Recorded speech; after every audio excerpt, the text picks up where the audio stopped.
गजाननं भूतगणाधिसेवितं कपितजम्बो फलचारुभक्षणं उमासुतं शोकविनाशकारकं नमामि विघ्नेश्वरपादपङ्कजम्। मङ्गलं भगवान् विष्णु मङ्गलं गरुडध्वज मङ्गलं पुण्डरीकाक्ष मङ्गलाय तनोहरि।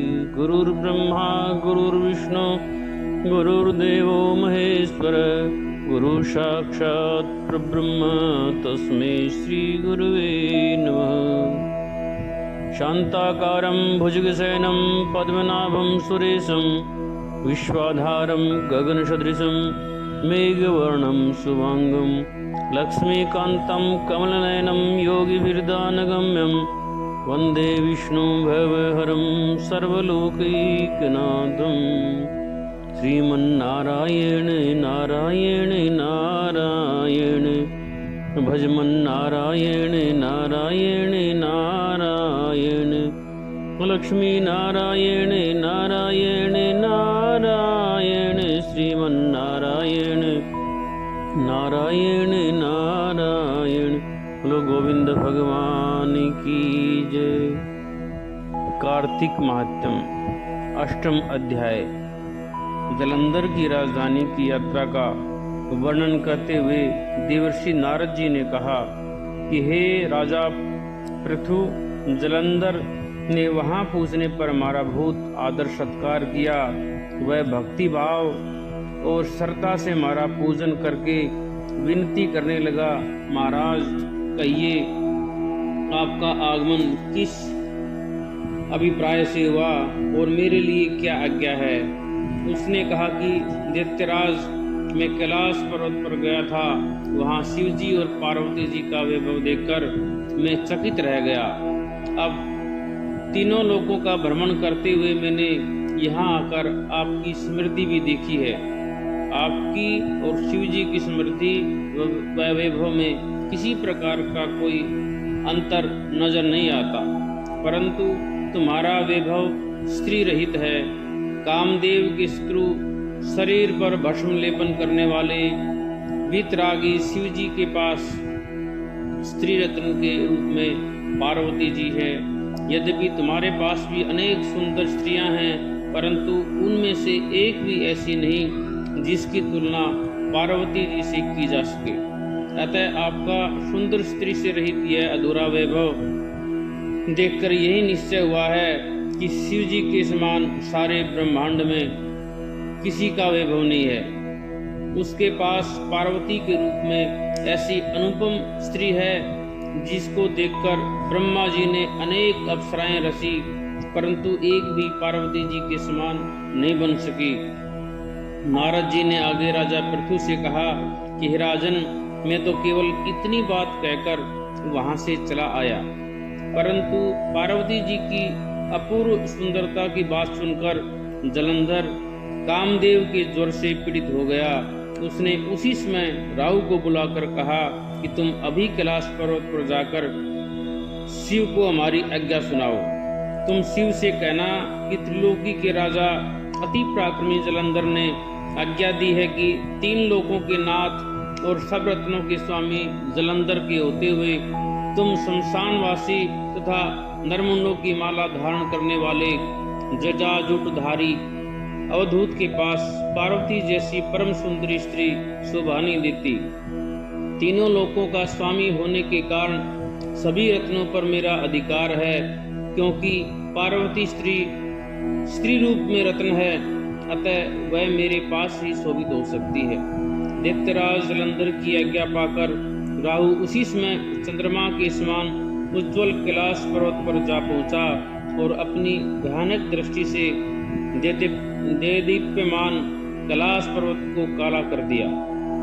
तब भगवान शिव के द्वारपाल नंदी द्वार शिव के सम्मुख उपस्थित किए जाने पर राहु ने दैत्यराज जालंधर की उपरोक्त आज्ञा सुना दी।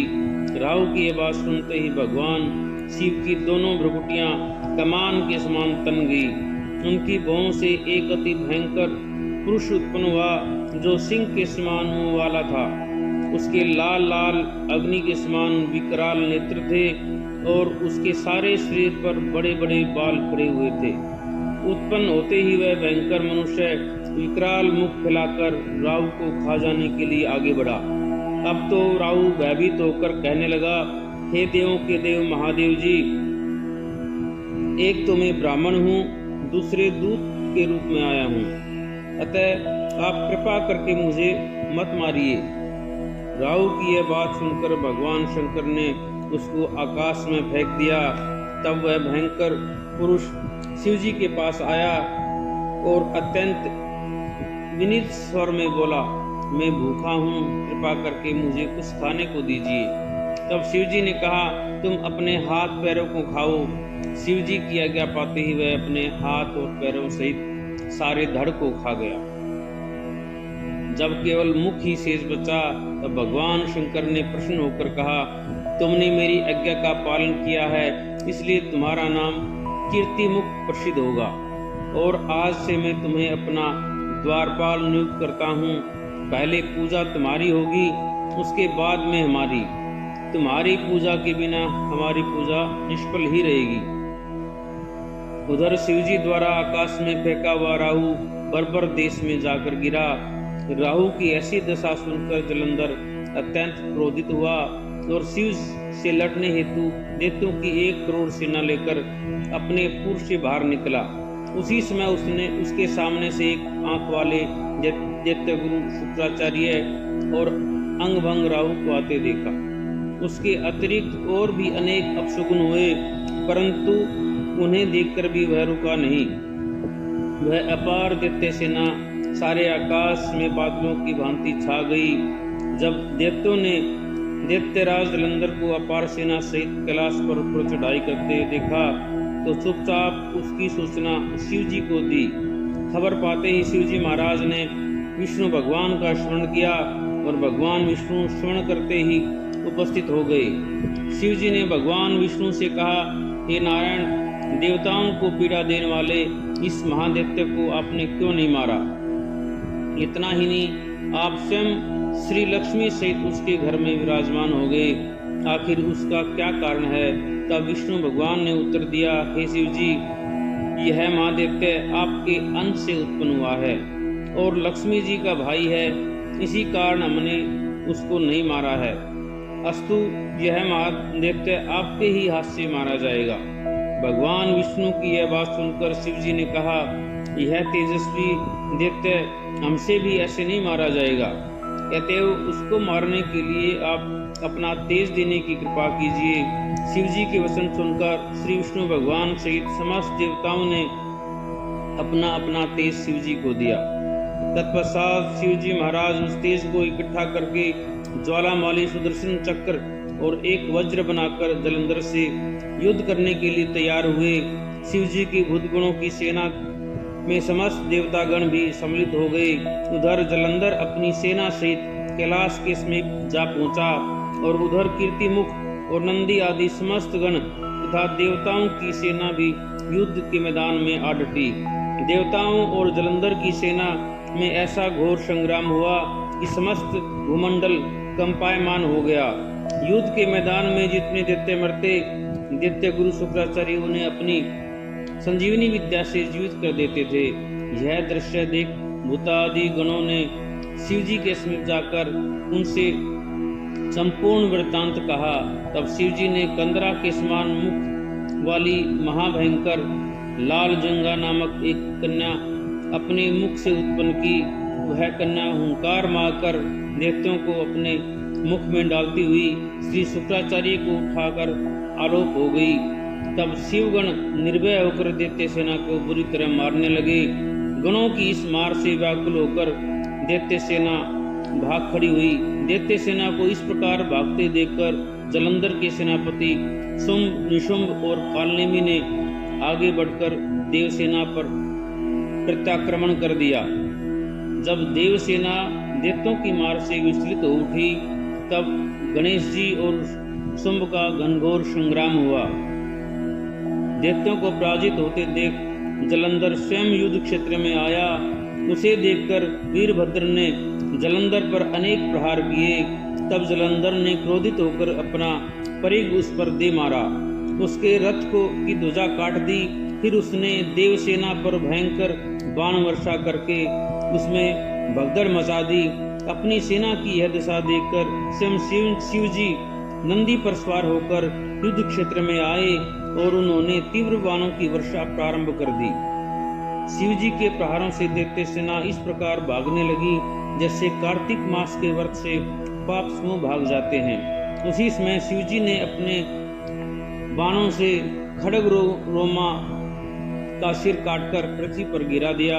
उसके पश्चात जो ही जलंधर आगे बढ़ा, शिव जी ने उसके रथ के घोड़ों तथा सारथी को मार गिराया।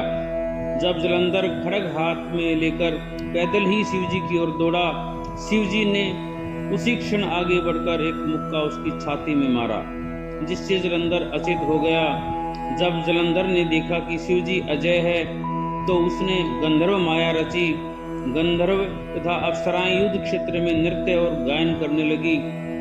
शिव जी भी इस माया में फंसकर नाचने और गाने लगे। शिव जी को इस माया में फंसा हुआ देखकर जलंधर महादेव जी का रूप धारण करके पार्वती जी के पास गया और उसका सुंदर रूप देखकर कामांध हो उठा। पार्वती जी शिव जी को आया देखकर खड़ी हो गई, परंतु तुरंत ही इस राक्षसी माया को पहचानकर वहां से अंतर ध्यान हो गई। तब निराश जलंधर पुनः युद्ध क्षेत्र में आ गया। उधर जलंधर के चले जाने पर पार्वती जी ने जो ही भगवान विष्णु का स्मरण किया, वे तत्काल उपस्थित हो गए और उन्होंने जलंधर के शीघ्र मारे जाने का आश्वासन दिया। भगवान विष्णु विचारने लगे कि जलंधर ने स्वयं ही अपनी मृत्यु का रास्ता बता दिया है। यह दुष्ट वृंदा के पतिव्रत धर्म के कारण ही नहीं मारा जा रहा। अतएव देवताओं तथा अपने भक्तों की रक्षा करने के लिए हमको ही वृंदा को धर्म से डिगाने का घोर पाप कर्म करना पड़ेगा, क्योंकि ऐसा किए बिना यह दुष्ट नहीं मरेगा। इतनी ही देर में शिव जी भी राक्षसी माया से मुक्त हो गए और जलंधर को आया देखकर उस पर बाण वर्षा करने लगे। आगे का प्रसंग, आगे की कथा 9वें अध्याय में। बोलो विष्णु भगवान की जय, तुलसी महारानी की जय, शालिग्राम भगवान की जय। इति 8वां अध्याय संपूर्ण।